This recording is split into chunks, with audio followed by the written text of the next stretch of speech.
అంగస్తంభన సమస్య లేదా erectile dysfunction అనేది మగవాళ్ళు కామన్గా ఎదుర్కొనే సెక్షువల్ సమస్య. అయితే ఈ అంగస్తంభన సమస్య లేదా ఎరెక్టైల్ డిస్ఫంక్షన్ అండ్ సెక్షువల్ ప్రాబ్లమ్స్ని ఎదుర్కొనే చాలామంది వాళ్ళు గమనించేది ఏంటి అనంటే, సెక్స్ చేద్దాం అనుకున్నప్పుడు అంగము పూర్తిగా గట్టిగా అవ్వక జస్ట్ ఉన్నదానికన్నా సైజు పెరిగి మెత్తగానే ఉంటుంది. ఇన్సర్ట్ చేయడానికి ట్రై చేస్తుంటే బెండ్ అయిపోతూ ఉంటుంది విజయనాల్లోకి వెళ్లకుండా. లేదు అనంటే ఇన్సర్ట్ చేసి సెక్స్ చేస్తున్నప్పుడు సడన్గా మధ్యలో మెత్తగా అయిపోయి వీర్యం అవుట్ అవ్వక ముందుకే పెనిస్ స్లిప్ అయిపోయింది అనమాట బయటికి. దీన్నే అంగస్తంభన సమస్య లేదా ఎరెక్టైల్ డిస్ఫంక్షన్ ప్రాబ్లం అంటారు. అయితే ఈ అంగస్తంభన సమస్య లేదా ఎరెక్టైల్ డిస్ఫంక్షన్ ప్రాబ్లం అనేది 25 ఇయర్స్ ఏజ్ నుంచి 65 ఇయర్స్ ఏజ్ దాకా ఎవరిలో అయినా సరే రావడానికి అవకాశం ఉంటుంది. సో అసలు ఈ అంగస్తంభన సమస్య లేదా ఎరెక్టైల్ డిస్ఫంక్షన్ ప్రాబ్లం రావడానికి గల ముఖ్య కారణాలు ఏమిటి అనేది ఈ వీడియోలో నేను డీటెయిల్గా చెప్తాను.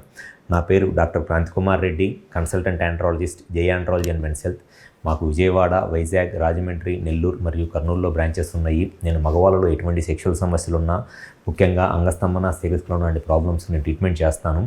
ముందుగా అంగస్తంభన సమస్య లేదా ఎరెక్టైల్ డిస్ఫంక్షన్ ప్రాబ్లంకి ముఖ్య కారణాలు ఏమిటి అనంటే, ఎవరిలో అయితే సెక్స్ చేద్దాము అనుకున్నప్పుడు అంగం పూర్తిగా గట్టిపడక ఇన్సర్ట్ చేస్తున్నప్పుడు పెనిస్ బెండ్ అయిపోతుందో, లేకపోతే సెక్స్ చేద్దాము అనుకున్నప్పుడు సెక్స్లో మధ్యలో ఉన్నప్పుడు పెనిస్ మెత్తగా అయిపోతుందో, అటువంటి వాళ్ళలో ఈ ప్రాబ్లం ఉండటం అనేది కామన్గా ఉండేది.